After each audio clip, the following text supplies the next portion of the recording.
آج آپ کی تقدیر بدلنے کے لیے خاص موقع موجود ہے، بس دل میں ذرا برابر بھی شک نہ لائیں اور پورے اعتماد کے ساتھ اس عمل کو ایک کرائے آجود ہے کہ بھارت مکمل کرے۔ اب آپ نے اپنے سامنے رکھے ہوئے کالے چنے اور انڈے پر قرآن، پاک کی سب سے چھوٹی اور عظیم سورت سورہ اخلاص پڑھنی ہے۔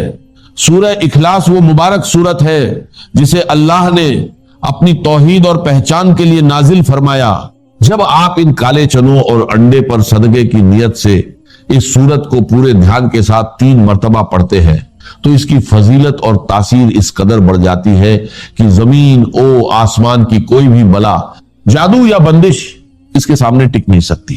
یہ سورت آپ کے اس پورے عمل کو ایک مضبوط حصار بنا دیتی ہے جسے شیطان یا حسد کرنے والوں کی بری نظر کبھی توڑ نہیں سکتی۔ سورہ اخلاص کی فضیلت بہت بلند ہے، حدیث میں آتا ہے کہ یہ 1 تہائی قرآن کے برابر ہے۔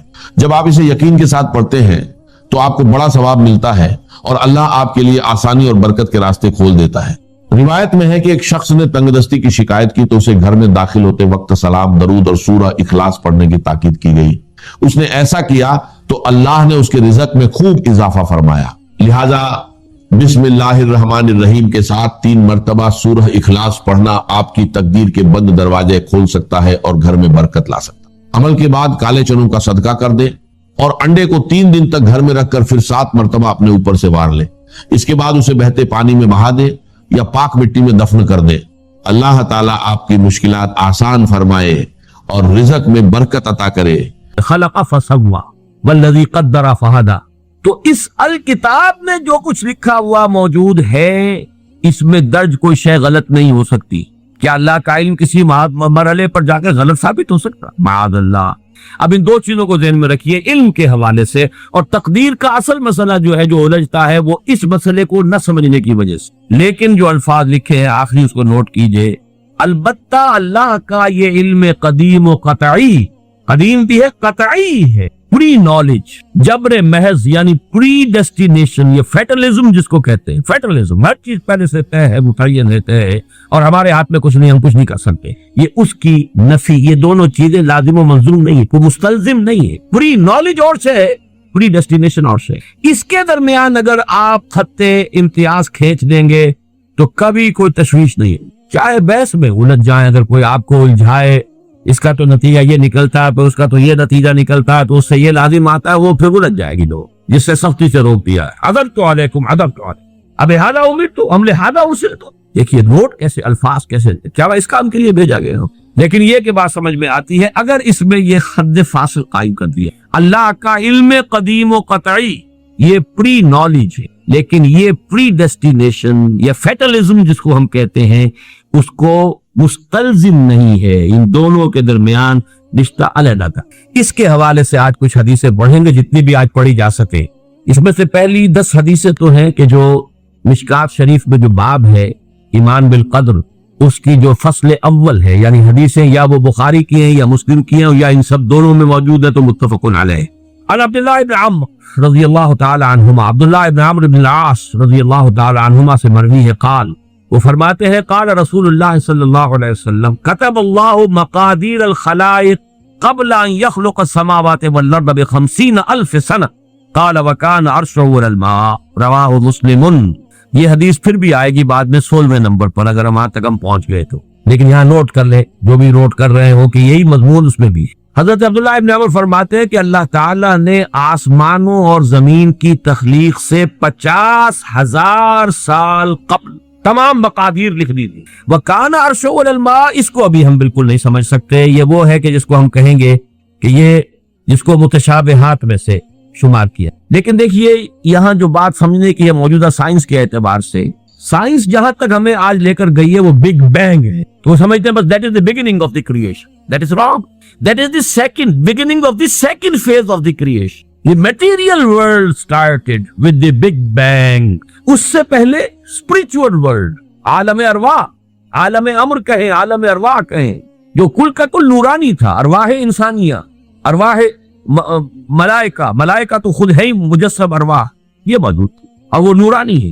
اس کے بعد بگ بینگ کا مرحلہ آیا، اس کے بعد میٹیریل ورلڈ، سماوات والارض جس کو قرآن کہتا ہے وہ ورلڈ آف میٹر ہے۔ تو ورلڈ آف میٹر کی کریشن کے آغاز سے 50,000 سال قبل اس ورلڈ آف میٹر کی ساری مٹیریلز اور اس کی کوانٹیٹیز اللہ نے معین کر دی. یہ باپ کو اور بات بالکل واضح. اللہ کی قدرت، اس کی خلاقی، اس کی قہاری، اس کا یہ منطقی تقاضا، اس کا علم محیط، وہ ڈیزائن پورا اس کا بن چکا ہوا تھا، تبھی تو اس نے بنایا ہے. اس کے اندر تمام مقادیر معین تھی. اسی لیے میں نے کہا تھا یہ مقادیر کا لفظ جو ہم نے آج پہلی شیٹ جو آپ نے دیکھی تھی، مقدار قدر ہی سے بنا ہے، یہ اس میں اعلیٰ اور اس کی جمع مقادیر. دوسری حدیث وعن ابن عمر رضی اللہ تعالی عنہما قال قال رسول اللہ صلی اللہ علیہ وسلم کل شیء بقدر حتی العجز والکیس. ہر شے، حضرت عبداللہ ابن عمر رضی اللہ تعالی عنہما فرماتے ہیں کہ حضور نے ارشاد فرمایا کہ ہر شے ایک اندازے کے مطابق معین ہو چکی ہے، یہاں تک کہ کسی کا عاجز ہو جانا. اب عاجز کے مختلف پہلو ہوتے ہیں. عاجز یہ ہے، بزدلی کو بھی عاجزی کہا جائے گا. آدمی کسی کام کرنے سے کسی وجہ سے عاجز ہے، وہ بھی یہ شاکلہ کا حصہ ہے، یہ اس کے جینز ہے، اس کے اندر آیا یہ سب کچھ. کوئی بہادر ہے، کسی میں تحور زیادہ ہے، کسی میں احتیاط پسندی زیادہ ہے، مصلحت کوشی زیادہ ہے، کوئی حساب کتاب سے چلنے والا ہے، جو کوئی جو ہے بختر دوڑنے والا چیزیں. حتی العجز والکیس، کیس کہتے ہیں ذہانت. الکیس من دان نفسه وعمل لما بعد الموت. کیس یہ باب، یہ اصل میں صفت مشبہ بن گیا. کیسن فعیل کے وزن پر، کیسن جس میں ذہانت فطانت بہت ہو. اب یہ ذہانت کسی کی کتنی ہے؟ ذہانت نہیں بڑھ سکتی، شارپ کی جا سکتی ہے. آپ چھری کو تیز کر لیجئے، لیکن یہ کہ اس کا سائز تو وہی رہے گا، چھری تو وہی رہے گی. لیکن یہ کہ ذہانت کو آپ شارپن کر لیں یا ذہانت کو آپ بروئے کار لے آئیں، لیکن وہ جو بھی دی ہے اللہ نے وہ اتنی رہے، اس کے اندر اضافہ نہیں. یہ ان بلٹ چیزیں ہیں، گیون چیزیں ہیں انسان کے لیے، یہ اس کے شاکلہ کا جز. تیسری حدیث وعن ابی ہریرہ قال، اور یہ جو روایت تھی یہ بھی امام مسلم کی تھی اور تیسری بھی امام مسلم کی ہے. حضرت ابو ہریرہ فرماتے ہیں قال قال رسول اللہ صلی اللہ علیہ وسلم احتج آدم و موسیٰ عند ربہما. اللہ تعالیٰ کے ہاں آدم اور موسیٰ کے درمیان ایک محاجہ ہوا، بحث ہوئی. فحج آدم و موسیٰ، فحج اور آدم جو ہے وہ موسیٰ پر غالب آ گئے. قال موسیٰ، حضرت موسیٰ نے یہ کہا انت آدم الذی خلق اللہ بیدہ، خلقک اللہ بیدہ، آپ ہے نا وہ آدم جسے اللہ نے اپنے ہاتھ سے بنایا تھا. ونفخ فیک من روحہ، اور پھر آپ نے اپنی روح میں سے پھونکا. واسجد لک ملائکتہ، اور سارے اپنے فرشتوں کو آپ کے سامنے سجدے میں ڈال دیا. واسکنک فی جنتہ، اور پھر آپ کو اپنی جنت کے اندر اس نے مقام دیا اور وہاں ٹھہرایا.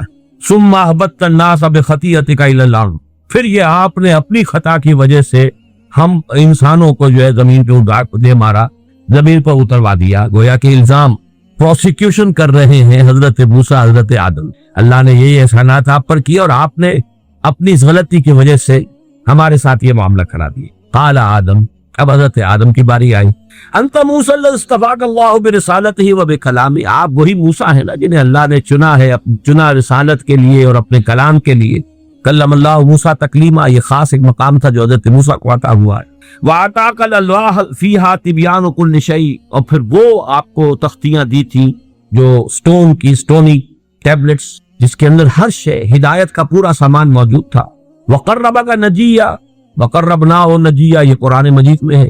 اور آپ کو قریب کیا تھا گفتگو کرنے کے لیے، وہ طور پر بلایا، براہ راست مکالمہ کیا. فَبِكَمْ وَجَدْتَ اللَّهَ كَتَبَ التَّوْرَاةَ قَبْلَ أَنْ أُخْلَقَ، تو تم نے کیا دیکھا، تورات میں کیا پڑھا کہ کائنات کی تخلیق سے کتنا عرصے پہلے اللہ نے تورات لکھ دی تھی. قال موسیٰ 40 عاما، تورات میں ہوگا کہیں کہ تورات اللہ نے کائنات کی تخلیق سے 40 برس پہلے لکھ دی. قال آدم، پھر حضرت آدم نے فرمایا فَهَلْ وَجَدْتَ فِيهَا وَعَصَىٰ آدَمُ رَبَّهُ فَغَوَىٰ، اس میں آپ نے یہ آیت بھی پڑھی کہ نہیں پڑھی کہ آدم نے اپنے رب کی نافرمانی کی اور وہ راہ ہدایت سے عارضی طور پر وہ گویا کہ منحرف ہو گئے. قال نعم، موسیٰ نے کہا یہ تو میں نے پڑھی. قال فتلومنی علی ما عملت عملا كتبه الله على ان اعمله قبل ان يخلقني ب40 سنة، تو اب کیا آپ مجھ پر الزام لگا رہے ہیں اس چیز کے لیے کہ جو اللہ نے لکھ دی تھی میری تخلیق سے بھی 40 برس قبل.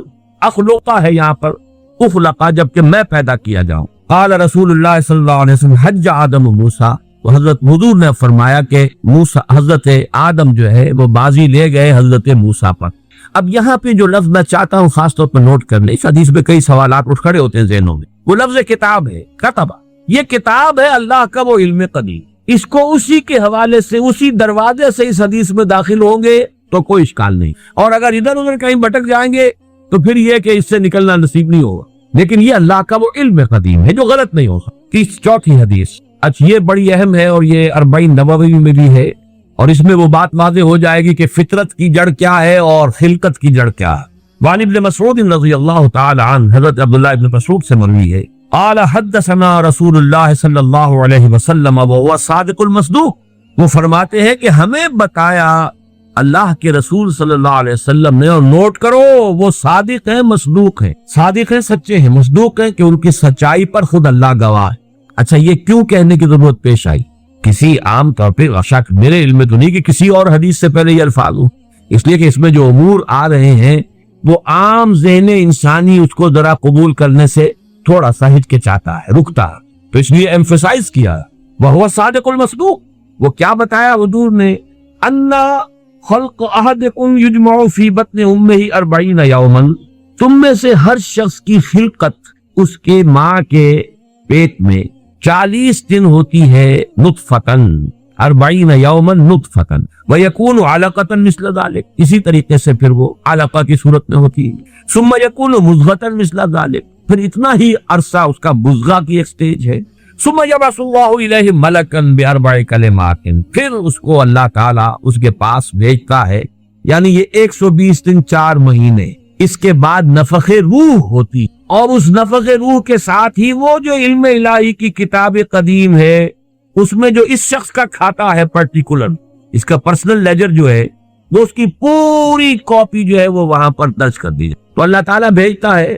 یا یہیں سے بعض فقہا نے یہ مسئلہ نکالا ہے کہ 120 دن تک 4 مہینے تک جو جنین ہوتا ہے رحم مادر میں، اس پر انسان کا اطلاق نہیں ہو سکتا. وہ حیوان انسان تو ہے صرف، ابھی انسان نہیں ہے. انسان اس وقت مکمل ہوگا جب روح پھونکی جائے گی، اور وہ 120 دن کے بعد.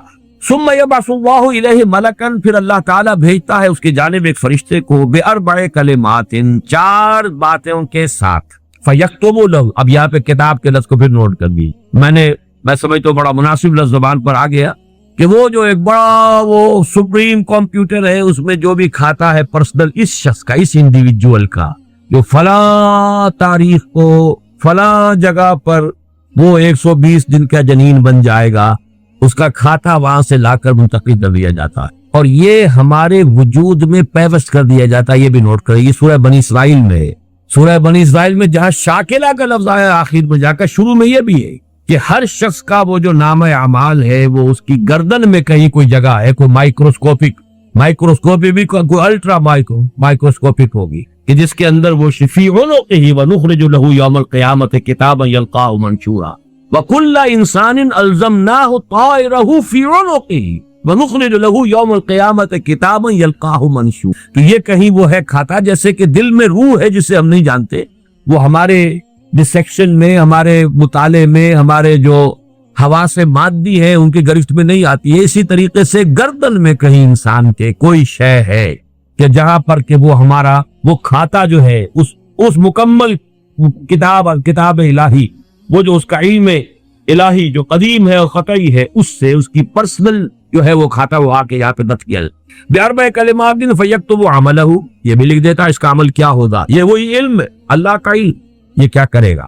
واجلہ، اور اس کی مدت دنیا میں کتنی ہے وہ بھی طے ہو جائے گی. یہاں رہنا کتنا ہے، 60 برس یا 60 دن یا 60 گھنٹے، یہ سب طے ہو جائے. ورزقہ، ملنا اسے کیا ہے، وشقی و سعید، اور یہ بھی کہ بالآخر یہ شقی رہے گا یا سعید رہے گا. شقی بدبخت نتیجے کے اعتبار سے، یا یہ کہ سعید ہوگا صاحب سعادت کامیاب.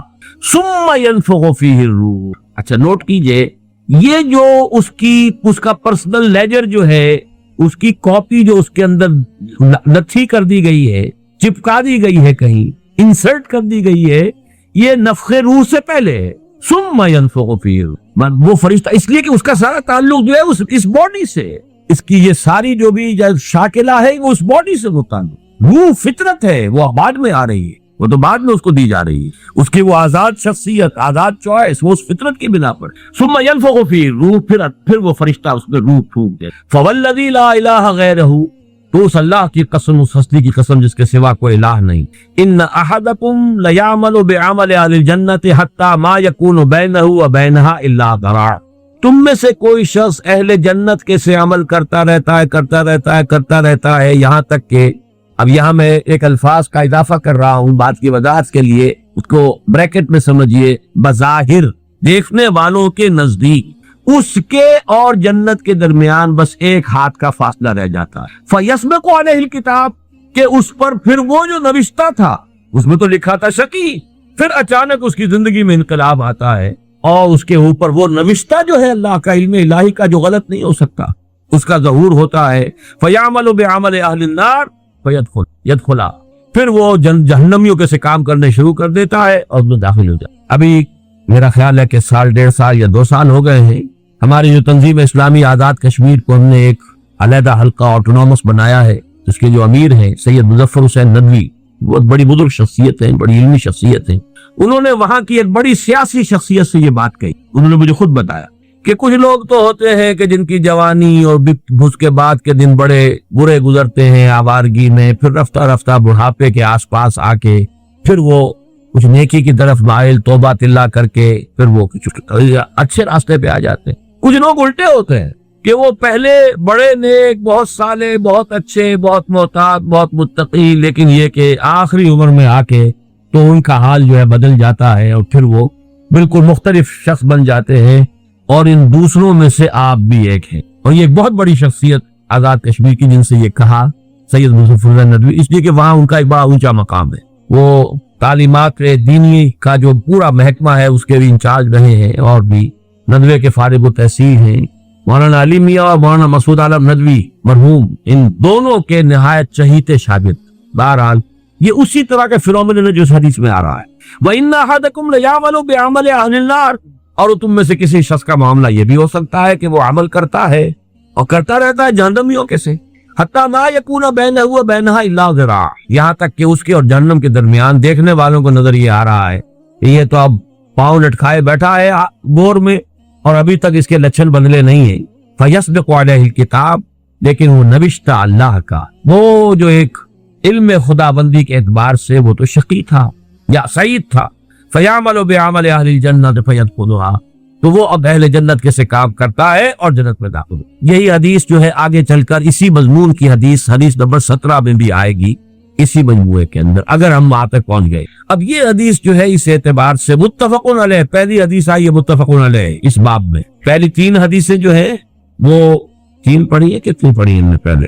1 2 3، یہ 4تھی حدیث ہے اور یہ ہے متفقن علیہ، باقی 3 کی 3 صرف صحیح مسلم کی تھی، اور بڑی عظیم حدیث، بہت عظیم۔ ایک تو فطرت اور جبلت یہاں واضح ہو گئی، ایک سرشتے خلقت ہے انسان، ایک فطرت ہے، اس کا تعلق اس کا روح ملکوتی سے، وہ روح ہے۔ ثم ينفخ فيه روح پھونکتا ہے، اس سے پہلے 120 دن کا جو یہ جنین ہے، جو امبریو ہے اور وہ لیونگ ہے، اس کے اندر لائف کے تمام جو بھی اوصاف ہے وہ موجود ہے، وہ تو پہلے دن سے ہے۔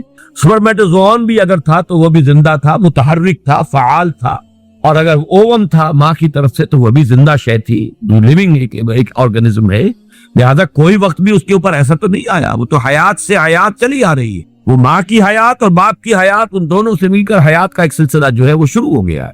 لیکن 120 دن کے بعد وہ مرحلہ آتا، اس سے پہلے خلقت ہے، اور اس خلقت سے تعلق ہے ان 4 چیزوں کا جس کا تعلق کتاب سے، یہ ہے گیون چیزیں۔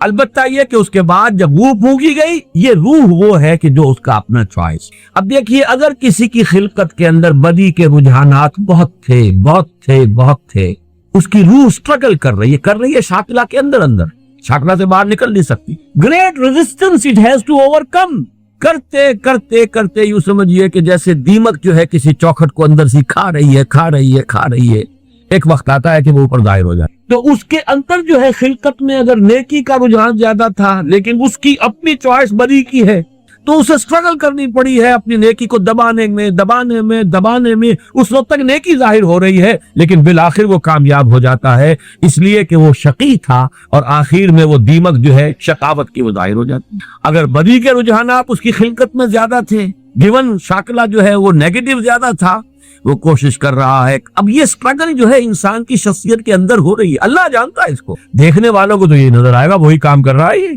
جو پہلے 10 سال پہلے کر رہا تھا آج بھی وہی کر رہا ہے۔ انہیں نظر نہیں آئے گا کہ اس نے کتنی محنت کی ہے، کتنی بار گرا ہے پھر اٹھا ہے، پھر گرا ہے پھر اٹھا ہے، کتنی مرتبہ جو ہے اوور پاور کیا ہے اسے اس کی اس خلقت نے اور شیطانی وساوس نے جو اس کو اور سپورٹ کر رہے ہیں، لیکن اس نے اپنی he has not given up his struggle، اس کے اندر لگا رہا ہے یہاں تک کہ بالآخر کامیاب ہو گئے۔ لیکن دیکھنے والوں کو جو نظر آئے گا اس کے اعتبار سے حدیث نے بات کو واضح کر دیا، کوئی اشکال نہیں، الحمدللہ میرے ذہن میں کوئی اشکال اس حدیث کے درجے میں باقی نہیں رہا۔ اب آگے چلیے 5ویں حدیث سے، وعن سہل بن سعد رضی اللہ عنہ قال قال رسول اللہ صلی اللہ علیہ وسلم ان العبد لیعمل عمل اہل النار وانہ من اہل الجنہ ویعمل عمل اہل الجنہ وانہ من اہل النار وانما الاعمال بالخواتیم۔ آخری فیصلہ ہوگا اس کے اس آخری وقت کا جو معاملہ ہے اس کے اعتبار، اب جو اس کی وضاحت کی ضرورت نہیں، یہ بھی متفق علیہ۔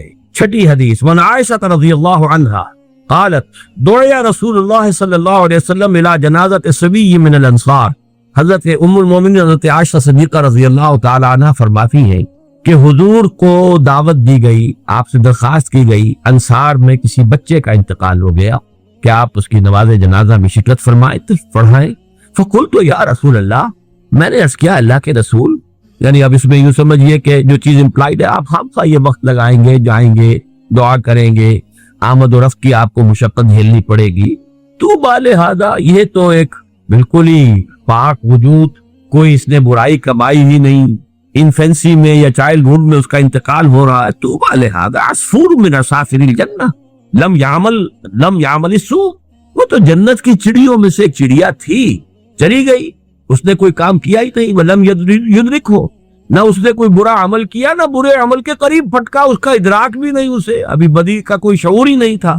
فقال، اب حضور نے فرمایا، او غیر ذالک یا عائشہ، ہے عائشہ کہیں ایسا تو نہیں کہ بات اس کے برعکس ہو، ان اللہ خلق للجنت اہلا، دیکھو اللہ تعالیٰ نے جو مخلوق پیدا کی ہے اپنے انجام کے اعتبار سے ان میں سے کچھ جو ہے وہ جنت کے لیے، خلقہم لہا وہم فی اسلاب آبائہم، اگرچہ وہ ابھی اپنے باپوں کی پیٹھوں میں صلب میں ہوتے ہیں، تب بھی ان کے بارے میں علم خدابندی میں کچھ طے ہے۔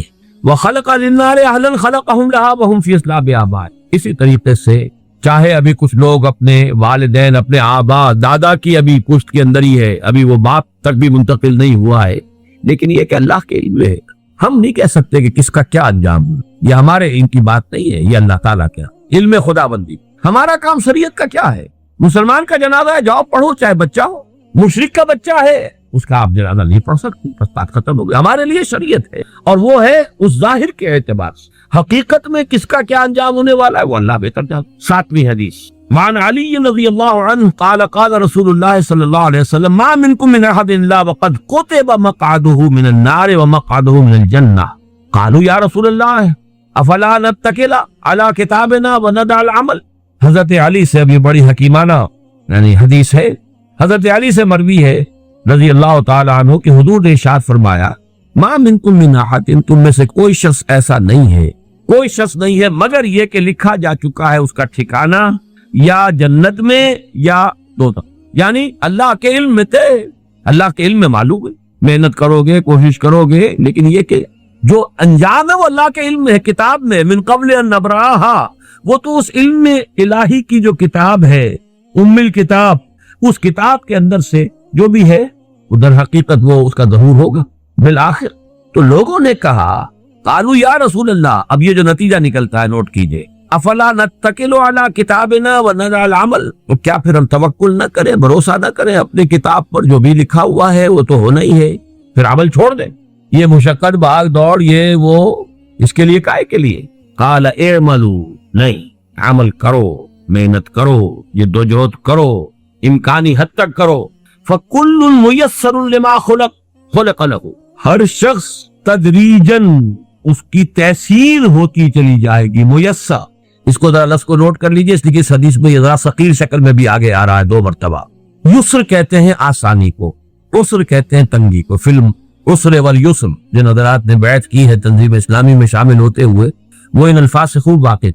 فی العسر والیسر، اطاعت کریں گے عسر میں بھی یسر میں۔ اب یسر سے باب تفعیل تیسیر، یسرا یوسر تیسیرن، کسی شے کو میسر کر دینا، آسان کر دینا، سہج سہج پہنچا دینا، جیسے کہ جو سورۃ اللیل ہے آخری پارے میں، فَسَنُيَسِّرُهُ لِلْيُسْرَى فَسَنُيَسِّرُهُ لِلْعُسْرَى، آہستہ آہستہ ہم اسے اليسرا میں پہنچا دیں گے، یا آہستہ آہستہ وہ العسرا میں پہنچ جائے گا۔ تو کل میسر لما خلق لہ، ہر ایک جو بھی اس کتاب کے اندر درج ہے اس کے مطابق اس کی تیسیر اور توفیق ہو جائے۔ اما من کان من اہل السعادۃ فسیسر لعمل السعادہ، تو جس کا اللہ تعالیٰ کے اس علم میں سعادت کا ہے انجام، وہ سعادت کے لیے آسان کیا جائے گا، اس کے لیے سعادت اور نیکی کے راستے کھول دیے جائیں گے، کھلتے چلے جائیں۔ وَأَمَّا مَنْ كَانَ مِنْ أَهْلِ الشَّقَاوَةِ شَقِيٌّ وَسَعِيدٌ، یہ ہم اس حدیث میں پڑھ چکے ہیں متفق علیہ میں، یہ بھی لکھ دیا جاتا ہے۔ تو فرمایا فَسَيُيَسَّرُ لِعَمَلِ الشَّقَاوَةِ ثم قرأ فأما من أعطى واتقى وصدق بالحسنى فسنيسره لليسرى۔ اب یہاں دیکھیے آیت جو کوٹ کی ہے آپ نے وہ بالکل وہی ہے، 4 شرطیں پہلے انسان پوری کرتا ہے، 3 کم سے کم 3۔ فأما من أعطى واتقى وصدق بالحسنى فسنيسره لليسرى، جو شخص اعطا، جود، سخاوت، لوگوں کی تکلیفوں کو رفع کرنے کے لیے اپنا مال خرچ کرنا، اس کے لیے کوشاں رہتا ہے، پھر بچتا ہے، لوگوں کی دل شکنی سے بھی بچتا ہے، لوگوں کو نقصان پہنچانے سے بچتا ہے، اللہ کے احکام کو توڑنے سے بچتا ہے، اور صدق بالحسنى، اور جو بھی سچی اور اچھی بات سامنے آئے اس کی تصدیق کرتا۔ یہ 3 شرطیں پوری کرو گے فَسَنُيَسِّرُهُ لِلْيُسْرَى، تو ہم اس کو سہج سہج مشکلات جو ہیں اس راستے کی آسان سے آسان کر دیں گے، دروازے کھولتے چلے جائیں گے، جیسے کہ فرمایا والذین جاہدوا فینا لنہدینہم سبلنا، اپنے راستے ان کے لیے کھولتے چلے۔ اور اس کے برعکس اما من بخل واستغنى وکذب بالحسنى فسنیسرہ للعسرى، تو آیات کا حوالہ دیا حضور نے اس حدیث۔ 2 حدیثیں اس میں جو کہ ایمان بالقدر سے بظاہر متعلق نہیں ہے، لیکن بہرحال صاحب مشکات نے جمع کی ہے، اس میں درج کی ہے، اس میں بھی لفظ کتاب ہے جو نوٹ کرنے کا ہے۔ وعن ابی ہریرہ رضی اللہ عنہ قال قال رسول اللہ صلی اللہ علیہ وسلم ان اللہ كتب على ابن آدم حظه من الزنا ادرک ذلك لا محالہ، حضور نے فرمایا کہ ہر ابن آدم پر اللہ تعالیٰ نے زنا کا کچھ نہ کچھ حصہ لکھ دیا ہے، لکھ دیا کہ یہ حصہ اس میں آئے گا، اس کے حصے میں پڑے گا، یہ علم خدا ہوں۔ تو وہ کیا ہے؟ وہ لا محالہ اس کا وہ حصہ اسے پہنچے گا۔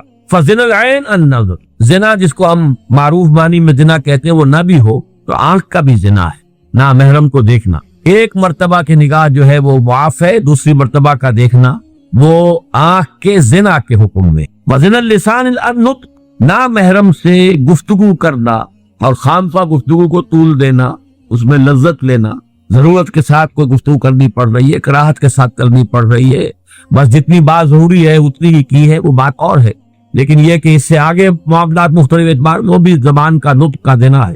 والنفس یتمنی وتشتہی، اور نفس کا معاملہ یہ ہے کہ پھر وہ تمنا اس میں ابھرتی ہے کہ تکمیل ہو جائے اس عمل زنا کی، اور اس میں اشتہا ہوتا ہے، شہوت ہوتی ہے۔ والفرد یصدق ذلک ویکذبہ، اس کے بعد تو عمل جو ہے وہ یا اس کی توثیق اور تصدیق کر دیتا ہے یا اس کی تکذیب کرتا۔ متفق علیہ روایت۔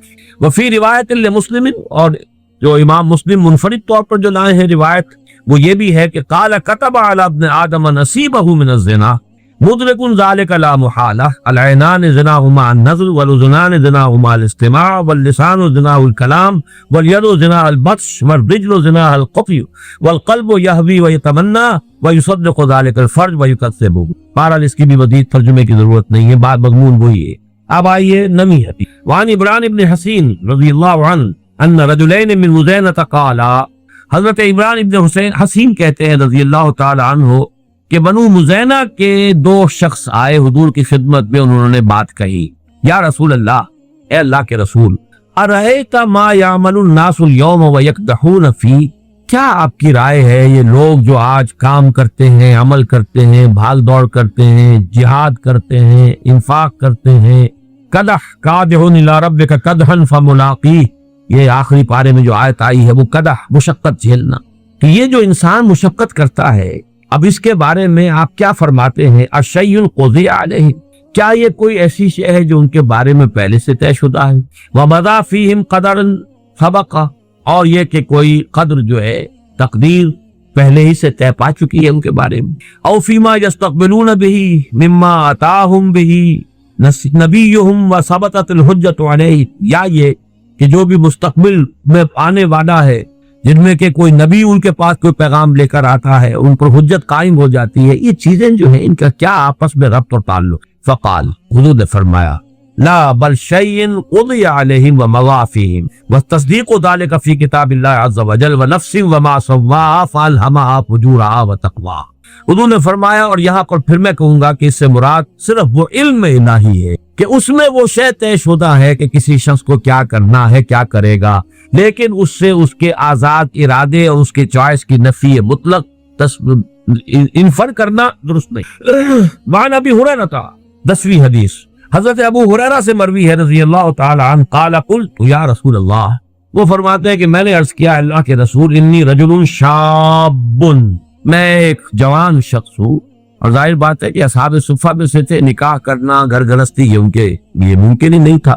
وانا اخاف علی نفس العنت، اور مجھے اپنے بارے میں خوف ہے کہیں میرا قدم پھسل نہ جائے، کوئی غلط حرکت نہ کر بیٹھوں، آخر جوان انسان ہوں، جوان مرد ہوں، تو میری جو بھی طبیعت کا تقاضا ہے، ولا اجد ما اتزوج به النساء، میرے پاس تو کوئی وہ مال نہیں ہے، وہ وسائل نہیں ہے کہ میں نکاح کر سکوں۔ کانہ یستاذنہ فی الاختصاء، اگرچہ وہ الفاظ تو حضرت ابو ہریرہ نے استعمال کیے، لیکن یہ کہ جو اندیا اس سے ظاہر ہوا وہ یہ تھا کہ وہ یہ اجازت چاہتے تھے کہ میں اپنی مردمی کو ختم کر لوں، خصی ہو جاؤں، میں اپنے اس تقاضے ہی کو ختم کر۔ قال فسکت عنی، تو حضرت ابو ہریرہ فرماتے ہیں کہ جب میں نے یہ بات کہی تو حضور خاموش رہے۔ ثم قلت مثل ذلك، میں نے پھر وہی بات دہرائی، فسکت عنی، پھر بھی حضور خاموش رہے۔ ثم قلت مثل ذلك، پھر میں نے تیسری مرتبہ بات کہی، حضور فسکت عنی، پھر آپ پھر بھی خاموش رہے۔ ثم قلت مثل ذلك، چوتھی مرتبہ جب میں نے یہ بات کہی، فقال النبی صلی اللہ علیہ وسلم، تو حضور نے ارشاد فرمایا، یا ابا ہریرہ جف القلم بما انت لاقٍ فاقتص على ذلك او زق، رواہ البخاری رحمہ اللہ۔ یہ صحیح بخاری کی روایت ہے۔ حضور نے فرمایا، ابو ذر، قلم خشک ہو چکا، لکھ کر وہی کتاب، وہ اگلی آیت اگلی حدیث میں آپ ہی رہا ہے، جو پہلی حدیث تھی، مقادیر لکھ دیے تھے اللہ نے 500 برس پہلے کائنات کی تخلیق سے۔ جف القلم، قلم لکھ کر خشک ہو چکا، بما انت لاق، جو بھی کچھ ہونا ہے وہ تو ہوگا، فاختص علی ذلک او زق، اب یہ تمہاری مرضی ہے، تم چاہو جو کہنا چاہ رہے ہو وہ کرو یا نہ کرو۔ یعنی یہ کہ فرض کیجئے کہ تم نے یہ قدم اٹھا بھی لیا تو کوئی اور پرورشن، کسی اور نوعیت کی، کوئی اور خرابی، اگر وہی ہے تو صرف یہ کہ آنکھ ہی کا زنا کرتے رہو گے۔ اگر تم قابو نہیں کر سکتے اپنے کو، تو اگر تم نے وہ زنا کا وہ جو عمل ہے اس سے اپنے آپ کو معذور کر بھی لیا، تو آنکھ کا زنا، کان کا زنا، زبان کا زنا، یہ چلتے رہیں گے، تو وہ سب مل کر بھی تو کچھ بہت بڑی شے بن سکتی۔ تو اصل شے تو یہ کہ کنٹرول کر، باقی جو ہونا ہے وہ اللہ کے علم میں ہے۔ البتہ تمہارا حساب تمہارے اس اسٹرگل کے اوپر ہوگا جو تم نے کی۔ اللہ جانتا ہے کہ تمہارے لیے کیا موانع تھے، کیا مشکلات تھے، ظاہری تھے، خارجی تھے، باطنی تھے، داخلی تھے، کیا کیا رکاوٹیں تھیں، اور کسی شخص کے لیے پاک دامنی کے لیے کتنی سہولتیں تھیں۔ 4 بیویاں رکھتے ہوئے بھی اگر کسی شخص نے زنا کیا تو معلوم ہوا کہ اس کی شقاوت جو ہے وہ اس انتہا کو پہنچ گئی کہ جس کے لیے کوئی عذر نہیں۔ لیکن یہ کہ ایک ایسا شخص جو ہے اس کا معاملہ کس درجے کے اندر، وہ کس ضیق نفس کے اندر مبتلا ہے، اسٹرگل کرتا چلا جا رہا ہے، تو اللہ تعالیٰ اس کے حساب سے معاملہ طے کرے گا۔ 16ویں حدیث، اب یہ یہاں سے شروع ہو گیا، اس کا جو فصل ثانی ہے، اس مشکات المصابیح کا اس باب کی فصل ثانی۔ عن عبادہ بن صامت رضی اللہ عنہ قال قال رسول اللہ صلی اللہ علیہ وسلم، ان اول ما خلق اللہ القلم فقال له اکتب، قال ما اکتب، قال اکتب القدر، فكتب ما كان وما هو كائن الى الابد، رواہ الترمذی وقال هذا حدیث غریب اسنادا۔ اب یہ دیکھیے امام ترمذی اس روایت کو لائے ہیں اپنی جامع میں، لیکن ساتھ ہی کہہ دیا ہے کہ یہ سند کے اعتبار سے غریب ہے، یعنی زیادہ معروف نہیں ہے، پہچان میں آنے والی نہیں ہے۔ غریب ان یہ حدیث کی اصطلاحات ہیں، میں اس کی بحث پہ اس وقت نہیں جاتا۔ لے کیوں آئے سوچنے کی بات ہے، اس لیے کہ وہ پہلی جو حدیث ہم پڑھ چکے ہیں مضمون تو اسی کا ہے ہی۔ پہلی حدیث اس لیے میں نے نوٹ کرایا تھا کہ 16ویں حدیث میں اسی موضوع کی ہوگی۔ عن عبداللہ ابن عمرو بن العاص قال قال رسول اللہ صلی اللہ علیہ وسلم كتب اللہ مقادیر الخلائق قبل ان يخلق السماوات والارض ب50,000 سنة۔ آسمانوں اور زمین کی تخلیق سے 50,000 سال پہلے اللہ نے ساری مقادیر لکھ دی تھی۔ اب چونکہ اس حدیث نمبر 16 میں اگرچہ سند کے اعتبار سے غریب ہے، مضمون تو وہی آ رہا ہے، لہذا اس کو لے آئے ہیں، لیکن ساتھ ہی کہہ دیا سند کے اعتبار سے یہ غریب ہے۔ حضرت عبادہ ابن صامت فرماتے ہیں کہ اللہ تعالیٰ نے، کہ حضور نے ارشاد فرمایا کہ پہلی چیز جو اللہ نے پیدا فرمائی وہ قلم تھا۔ اب اس قلم سے مراد کوئی مادی قلم نہیں ہے، ابھی مادی کائنات کی تو ابتدا ہی نہیں ہوئی، جیسے کہ ہم نہیں جانتے عرش کی حقیقت کیا ہے، کرسی کی حقیقت کیا ہے، قلم کی حقیقت کیا ہے، اس اعتبار سے یہ ان متشابہات میں شامل ہو۔ فقال له اکتب، اور اللہ نے حکم دیا لکھو۔ قال ما اکتب، قلم نے سوال کیا کہ میں کیا لکھوں؟ قال اکتب القدر، اب قدر لکھ دو، مقادیر لکھ دو۔ وہاں مقادیر کا لفظ آیا ہے، یہاں قدر کا لفظ آیا ہے۔ اس کے سمجھنے میں دقت ہو سکتی ہے، مقادیر کے سمجھنے میں بات بالکل واضح تھی، اسی لیے میں نے شروع کی لغت کی بحث میں اس کو خاص طور پر نوٹ کروایا تھا۔ اکتب القدر فکتبا، تو اس نے لکھ دیا، ما کان وما ہوا قائد الی ابد، جو کچھ آج تک ہوا ہے وہ بھی لکھ دیا تھا، اور جو کچھ ابد تک ہونے والا ہے وہ بھی لکھ دیا۔ وعن مسلم ابن یسار رضی اللہ عنہ قال سئل عمر بن الخطاب رضی اللہ عنہ عن هذه الآیہ وَإِذْ أَخَذَ رَبُّكَ مِنْ بَنِي آدَمَ مِنْ ظُهُورِهِمْ ذُرِّيَّتَهُمْ الآیہ، یہ سورہ اعراف کی جو آیت ہے کہ یاد کرو جب کہ اے نبی آپ کے رب نے تمام بنی آدم کی پیٹھوں سے ان کی ساری نسلیں نکال لی تھی، وَأَشْهَدَهُمْ عَلَىٰ أَنفُسِهِمْ أَلَسْتُ بِرَبِّكُمْ قَالُوا بَلَىٰ، وہ آیت اپنے ذہن میں لے آئیے۔ تو حضرت مسلم بن یسار فرماتے ہیں کہ حضرت عمر بن الخطاب رضی اللہ تعالی عنہ سے اس آیت کے بارے میں سوال کیا، ذرا اس کی وضاحت فرمائیے۔ قال عمر، حضرت عمر رضی اللہ تعالی عنہ نے جواب دیا، سمعت رسول اللہ صلی اللہ علیہ وسلم یسأل عنہا، میں نے سنا تھا کہ حضور سے بھی اسی آیت کے بارے میں سوال کیا گیا تھا۔ فقال، آپ نے فرمایا، ان اللہ خلق آدم۔ اب دیکھیے قرآن مجید کی آیت کے الفاظ زیادہ مشکل ہیں، حدیث میں ان کو کی تفصیل ہو گئی ہے۔ وہاں الفاظ ہے ذریتہم، گویا کہ آدم کی ذریت پہلے وجود میں آ گئی ہے، پھر ان کی پیٹھوں سے اللہ نے نسل آدم پوری نکالی ہے۔ یہاں حدیث نے اس کو واضح کر دیا، آسان کر، ان اللہ خلق آدم، اللہ نے آدم کو پیدا فرمایا، ثم مسح ظہرہ بیمینہ، پھر اللہ نے اپنے داہنے ہاتھ سے ان کی بیٹ پر مسح کیا، پھیرا اپنا ہاتھ، فاستخرج منہ ذریۃ، تو اس میں سے کچھ اولاد جو تھی ذریت آدم جو آنی ہے ابد تک، اس میں سے کچھ کو نکال لیا۔ فقال خلقت ہؤلاء للجنہ، فرمایا یہ وہ لوگ ہیں، یہ جنت کے لیے میں نے ان کو پیدا کیا، جنت کے۔ ثم مسح ظہرہ بیمینہ، ثم ظہر، قال سمعت رسول اللہ صلی اللہ علیہ وسلم یسأل عنہا فقال ان اللہ خلق آدم ثم مسح ظہرہ بیمینہ فاستخرج منہ ذریۃ فقال خلقت ہؤلاء للجنہ وبعمل اہل الجنہ یعملون، یہ اہل جنت ہی کیسے عمل کریں گے۔ ثم مسح ظہرہ فاستخرج منہ ذریۃ، پھر دوبارہ ہاتھ پھیرا اور اولاد نکالی۔ فقال خلقت ہؤلاء للنار وبعمل اہل النار یعملون، یہ جہنمی ہے اور یہ جہنمیوں کیسے عمل کریں گے۔ فقال رجل ففیم العمل، اب سوال پیدا ہو گیا، ایک شخص نے حضور سے سوال کیا، ابتداءً سوال حضرت عمر سے کیا گیا جو کہ مسلم ابن یسار بیان کر رہے ہیں۔ حضرت عمر نے فرمایا، میں جواباً تمہیں وہ بات بتا رہا ہوں جو حضور نے خود فرمائی صلی اللہ علیہ وسلم۔ تو لوگوں نے پوچھا، فقال رجل ففیم العمل یا رسول اللہ، تو اللہ کے رسول پھر عمل کس کام کے لیے، کس لیے؟ فقال رسول اللہ صلی اللہ علیہ وسلم ان اللہ اذا خلق العبد للجنت استعملہ بعمل اہل الجنت حتی یموت علی عمل من اعمال اہل الجنت فیدخلہ بہ الجنہ، اللہ تعالیٰ نے جس کو جنت کے لیے بنایا ہے اس کو جنت ہی کے کام کرنے کے لیے اس کے لیے سہولت پیدا کرتا ہے، یہاں تک کہ وہ اسی پر اس کا انتقال ہو جاتا ہے، اس میں اسے داخل کر دیتا ہے۔ وَإِذَا خَلَقَ الْعَبْدَ لِلنَّارِ، اور جب کسی کو بندے کو بنایا ہے آگ کے لیے، استعملہ بعمل اہل النار حتی یموت علی عمل من اعمال اہل النار فیدخلہ بہ النار، رواہ مالک والترمذی وابو داود۔ اب اس حدیث کو ہم پڑھیں گے اس لفظ کے ساتھ جو تیسیر کا ہم پہلے پڑھ چکے، جو متفق علیہ روایت میں آتی تھی، میسر ہو جانا۔ جو لوگ یہ کام کریں گے ان کی یہ تحصیل ہو جائے گی، جو لوگ یہ کام کریں گے ان کی وہ تحصیل ہو جائے گی۔ حدیث نمبر 18 وعن عبداللہ ابن عمرو رضی اللہ تعالی عنہما قال خرج رسول اللہ صلی اللہ علیہ وسلم فی یدیہ کتابان۔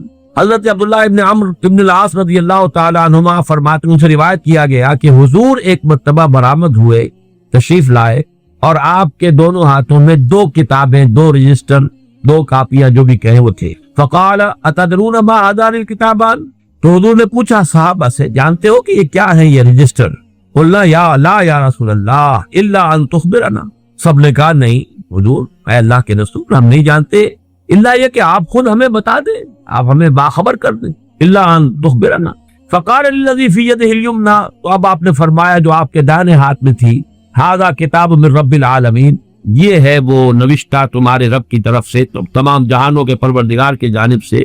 فیہ اسماء اہل الجنہ، اس میں جو بھی لوگ انتہا کا جو درجہ ہے، آخری اپنے عاقبت کے اعتبار سے جنت میں جانے والے ہیں، ان کے نام درج ہیں۔ پھر یہاں نوٹ کر لیجیے، وہی کتاب، وہی علم خدا بندی جو ازلی ہے، قدیم ہے، اور اس کی کا جو بھی علم خدا بندی ہے وہ قطعی ہے، اس میں کوئی غلطی ثابت نہیں ہو سکتی۔ واسماء آبائہم وقبائلہم، اور ان کے آباء و اجداد کے شجرہ نسب بھی ہیں، ان کے قبیلوں کا بھی۔ ثم اجمل علی آخرہم، اور پھر یہ کہ آخری انسان تک کا نام اس میں درج ہو چکا ہے، جو بھی اہل جنت ہوں گے۔